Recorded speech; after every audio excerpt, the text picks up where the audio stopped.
आप देख रहे हैं खबर की उड़ान, हर खबर की ऊंची उड़ान, जहां खबरें सिर्फ उड़ान नहीं भरती, असर भी करती हैं। चलिए रुक करते हैं आज की सबसे बड़ी खबर की ओर। नसीब है। और अगर आपको जानना है तो जगन्नाथ भट्टा का जांच करा लीजिएगा, भारत भट्टा का जांच करा लीजिएगा, राजगंज के भट्टे का जांच करा लीजिएगा, पोचरी के भट्टे का जांच करा लीजिएगा, पता चल जाएगा। और जानना है तो कतरास में जो हनुमान मैंसन का ऊपर का फ्लोर है, सारा फ्लोर का जांच करा लीजिएगा। उज्जीवन जो बैंक है उसकी फ्रंट में जितना सारा जमीन उसका जांच करा लीजिएगा। लेढ़ी डूमर में जो 1.5 किलोमीटर का जमीन है उसका जांच करा लीजिएगा। और कितना बोले, आरोप तो आपके ऊपर लगाइए, एक भी साबित कीजिए, साबित कीजिए। विधायक आपके ऊपर नहीं, हम आरोप, हम आपको तथ्य दे रहे हैं, पत्रकार बंधु, हम आपको तथ्य दे रहे हैं कि हनुमान मैंसन को जांच कीजिए। आप राजेश जी कौन है, चुन्नू जी कौन है, गंगा जी कौन है, गांधी जी के सुने थे तीनों अंदर, ये 3 शख्स कौन है, इनके बारे में जान लीजिएगा। अभी हम उत्तर प्रदेश का जमीन आपको बताएंगे। वो गलत आदमी से एक गलत आदमी को छेड़ रहे हैं, एक रिसर्चर हैं। और जब एक रिसर्चर जब रिसर्च करता है ना तो धागा खोल के रख देता है। आप सिर्फ दुनिया को गुमराह कर सकते हैं क्योंकि आप सांसद विधायक के दोनों भाई, तो आपका एक फैन फॉलोइंग नहीं, पेड करते हैं लोगों को, फैन फॉलोइंग कुछ नहीं है। उनको अकेले कहीं जाने भेजिए, कोई मार्केट में, कोई पुलिस में 2 आदमी नहीं। वो पेड जो लोग हैं वो मेरे बारे में लिख दे, कोई फर्क नहीं है।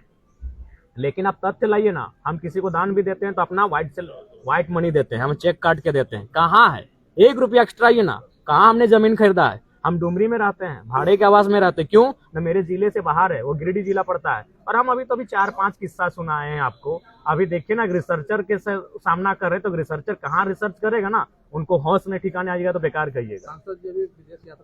वह उनकी यात्रा मंगलमय हो। मुझसे, मैं उनसे व्यक्तिगत मेरी कोई लड़ाई नहीं है, बिल्कुल मैं उनका आज भी बड़ा भाई मानता हूं। लेकिन गलत नीतियों की मैं आलोचना करूंगा। एक और जहां गरीबी का और अमीरी के बीच खाई उत्पन्न हो रही है, एक और हम जहां शिक्षा के अभाव में पढ़े लिखे नौजवान दम तोड़ रहे हैं, एक और जहां स्वास्थ्य के अभाव में प्रतिदिन हजारों लोगों की जानें जा रही हैं, और उसी देश में कोई सांसद, कोई विधायक, कोई ब्यूरोक्रेट अगर हजारों करोड़ की बेनामी संपत्ति रखेगा तो मैं सवाल करूंगा। बिल्कुल उनको मैं बड़ा भाई मानता हूं, लेकिन मैं सवाल करूंगा और सवाल का जवाब उनके पास नहीं। अगर है तो आप रिसर्च करें, मैं आपको तथ्य दे रहा हूं। जाइए लेढ़ी डूमर का वो जमीन देखिए। अभी तो पलमा भी जा रहे हैं, पलमा भी रिसर्च करने जा रहे हैं कि पलमा में भी जमीन का मामला हमारे संज्ञान में आया है। उसके बाद वो क्या कह रहे हैं, बागमारा जो विधायक है वो कह रहे हैं कि कोयला का गाड़ी जितना पार हो रहा है डुमरी में, तो आप लोग आंदोलन किए, ठीक है, सेटिंग हो गया। नहीं, कोई सेटिंग नहीं हुआ। ठीक है, अगर आखिर हम पैसा तो लेते होंगे, कहाँ इन्वेस्ट किए? घर, मेरा घर वही हाल है, मेरा वही खपरे का घर है, हम कहाँ इन्वेस्ट किए? आज मेरे घर के लोग उसी हाल में जीवन यापन कर रहे हैं। आज जरा महतो उसी हाल में जीवन यापन कर रहा है। एक वो गाड़ी में हम घूम रहे हैं, कहाँ इन्वेस्ट कहाँ किए? ठीक है, मेरे इर्द गिर्द जो रहते हैं, मेरे दोस्त रहते हैं, उनके पास भी अगर उनका जीवन भी अगर एकाएक चमक जाता तो आप कहते हैं हम इन्वेस्ट कहाँ कर रहे हैं या क्या कर रहे हैं? उसको मैंने मिट्टी के नीचे हम छुपा के रख रहे हैं क्या? पैसा कानून जो लागू हुआ उसमें चीजें समाहित हो रही है क्या? देखिए, पैसा में अभी बहुत सारे पेच हैं, उन पेचों को सरकार को दुरुस्त करने की आवश्यकता है। पैसा, जिस उम्मीद के साथ पैसा को लागू करना चाहिए, उन उम्मीदों पे पैसा खरा नहीं उतर पा रहा है। इसको हमें लगता है कि समीक्षा करनी चाहिए राज्य सरकार को। बागमारा विधायक बोलते हैं कि पिछले दरवाजे से जाते हैं। कौन सा पिछला दरवाजा? हम जहां जाते हैं सामने के दरवाजे से जाते हैं। प्रमाण करे ना, वो प्रमाण करे। एक भी हमने तो नाम लिया, लेढ़ी डूमर का जमीन का हम नाम ले रहे हैं, हम हनुमान मैंसन का नाम ले रहे हैं, हम 3 लोगों का नाम लिए। हम अभी उत्तर प्रदेश का जमीन का डिटेल आपको देंगे, वो बताए ना। जयराम महतो तो कहाँ, वो मेरा बपोती संपत्ति है 4 एकड़ 87 डिसमिल, उसके बाहर बताए, कोई बताए हमको? कोई भी बताए। या मेरे साथ रहने वाले संजय का फरजान जी, दीपक जी हैं, बताए कि इनका भी ग्रोथ हुआ, बताए? ऐसे नहीं होता। आज वो देखिए, एक बात सीधा है पत्रकार बंधुओं, आज इस देश को लोग गुमराह करने लगे हैं धर्म के नाम पर। जब अखबार में एक दिन छपा था उनके पास कि 12,000 करोड़ की संपत्ति है, तब उनको किसी ने आइडिया दिया होगा कि अभी देश में राम जी का माहौल है, आप राम मंदिर का स्थापना कीजिए। एक बात कीजिए, हम लोग अगर कोई भी गांव में मंदिर नहीं, वो यज्ञ का कार्यक्रम करते हैं ना, तो कम से कम 6 महीना की तैयारी करते हैं, कम से कम 100 गांव में चंदा उठाते हैं। अगर मंदिर की बात करें ना, तो हमको याद है मेरे गांव में एक मंदिर है जो 1964 का स्थापना था, वो मंदिर आज तक प्राण प्रतिष्ठा नहीं हो पाया। क्योंकि एक मंदिर बनने में 30 साल 40 साल कितना लोग करते हैं। पहले पिलर बना के छोड़ते हैं, फिर ऊपर जाते हैं, फिर लिल्टन करते हैं, फिर पेंटिंग करते हैं, फिर कलश स्थापना, क्या प्राण प्रतिष्ठा करते हैं। लोग हजारों गाँव का चंदा करते हैं। तो आप बताइए कब टेम्पो घुरा था उसे चंदा उठाने के लिए? और नहीं तो फिर कहाँ से आएगा पैसा? धर्म आस्था का विषय है, सबको अपनी आस्था का सम्मान करना चाहिए। लेकिन मैं आज फिर कहूंगा, जब धर्म की बात कोई साधु करे, सुहाना है। धर्म की बात कोई पैगंबर करे, अच्छी बात है। धर्म की बात कोई जीसस करे, अच्छी बात है। अगर कोई राजनेता धर्म की बात कर रहा है, सोच लीजिए वो अपने अवैध कारोबार को उसके आड़ में छुपाने का प्रयास कर रहा है। वो आपकी शिक्षा, आपके स्वास्थ्य को, आपके रोजगार को उसके आड़ में छुपाने का प्रयास कर रहा है। आज वो कह रहे हैं कि राम भक्त होना गर्व की बात है। ये कौन सा राम भक्त है जो अपनी चाची को अपने बेस्या शब्द से नवाजा सार्वजनिक जगह पर? बेस्या नहीं, बेस्या का जो विकृत शब्द होता है उस शब्द को आप और हम बोल नहीं सकते हैं। ये कौन सा राम भक्त है भाई जो बेस्या शब्द अपने सार्वजनिक हजारों लोगों के बीच में मीडिया के सामने अपनी चाची को संबोधन किया?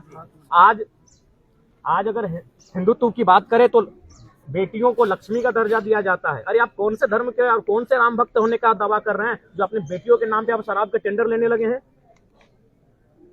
कौन से धर्म की बात करने लगे हैं?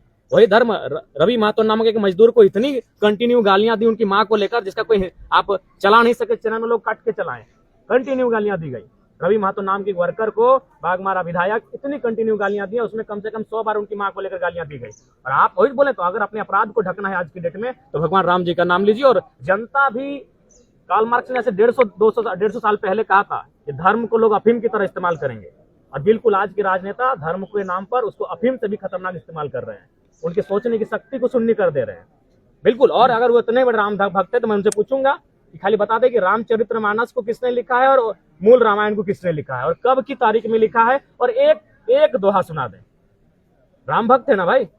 मैं दोनों भाइयों को जो अपने अवैध कारोबार को राम जी के आड़ में छुपाने का प्रयास कर रहे हैं, अपने एक धार्मिक माहौल में अपने अवैध कार्यों को छुपाने का प्रयास कर रहे हैं, मैं उन्हें सीधा आपके माध्यम से चुनौती देता हूं, एक पंक्ति सुना दे रामचरितमानस या रामायण का। और ये भी बताना कि रामायण वाल्मीकि जी ने कौन सा किताब लिखा है और गोस्वामी तुलसीदास जी ने कौन सा किताब लिखा है, यही तो बता दे वो। और कौन साल में लिखा है, अनुमानित किस साल में लिखा, क्योंकि उस समय का एग्जैक्ट डेटा किसी के पास नहीं है। अनुमानित होगा कि भाई इस सदी में, इस सदी के मध्य में लिखा गया है या फिर इस दशक में लिखा गया है। वो सिर्फ साल बता दे कि गोस्वामी तुलसीदास जी ने कौन सा किताब को लिखा है और महर्षि वाल्मीकि ने कौन सी किताब को लिखा है। सांसद जी के घर में सांसद विधायक तो है, अब मेयर की भी तैयारी कर रहे हैं। वो यही हाँ। अब राम जी को और एक बात, राम जी ने पूरे राजपाट का त्याग कर दिया, वो बाघमारा का त्याग नहीं कर पाए। वो 6 विधानसभा यानी सांसद बन चुके थे और वो बाघमारा का त्याग नहीं कर पाए और कह रहे राम भक्त हैं।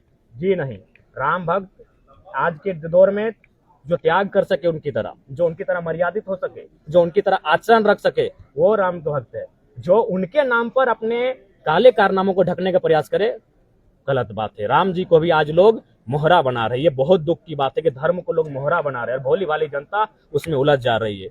मैं किसी भी धर्म और किसी भी आस्था के खिलाफ नहीं हूं, लेकिन अगर कोई राजनेता अपने अवैध कारोबार को, अपने गलत कार्यों को, धर्म को मोहरा बनाकर ढकने का काम करेगा तो मैं एक वैज्ञानिक युग में रहने वाला युवा जरूर मैं जनता को कहूंगा भाजपा जो है दलीय आधार पर चुनाव की बात कर रही है, नहीं, हो जाना चाहिए। दलीय आधार पे हो जाना, हम सहमत हैं। भारतीय जनता पार्टी के इस विचार का हम समर्थन करते हैं कि दलीय आधार पर चुनाव हो जाना चाहिए। नगर निगम चुनाव आपकी पार्टी कैंडिडेट देगी? देखिए, निसंदेह नगर में हमारी जो परिस्थिति है वो ठीक उतनी नहीं है, लेकिन हम लोग प्रयास करेंगे। कहीं ऐसा भी होगा कोई अच्छे कैंडिडेट होंगे उनका हम लोग समर्थन भी कर सकते हैं। वो किसी भी दल से होगा, वो किसी भी विचारधारा से होगा। हम लोग चाहेंगे कि भाई अगर ना जहां हमारी पहुंच नहीं होगी वहां हम लोग समर्थन भी करेंगे, जहां हम ठीक ठाक होंगे वहां चुनाव लड़ेंगे भी। और आज मैं आपके माध्यम से ये भी कहूंगा, जो उनके समर्थक हमारे खिलाफ कर रहे हैं वो हमारा खिलाफ कर सकते हैं इसलिए क्योंकि उनको पेड किया जाता है, लेकिन जिस दिन उनका कोई ममेरा भाई स्वास्थ्य कारणों से अगर उसके साथ कुछ अनहोनी घटना घटेगी, वो खुद याद करेगा कि यार मेरा भाई 10,000 रुपए के चलते उसे अपना स्वास्थ्य गंवाना पड़ा और वहीं हमारे सांसद के पास हजारों करोड़ रुपए कहाँ से आए। जब उसका ममेरा मोसेरा फुफेरा भाई, क्योंकि उसको तो पैसा दिया जाता है पेड, लेकिन जब उसका ममेरा मोसेरा फुफेरा भाई 10 साल पढ़ाई लिखाई करने के बाद बेरोजगार होकर बैठ जाएगा, तब उसके मन में फिर एक विद्रोही का सवाल आएगा कि मेरे सांसद, मेरे विधायक के पास हजारों करोड़ की संपत्ति है और मेरा भाई 10 साल की तैयारी करने के बाद बेरोजगार बैठा है। धन्यवाद।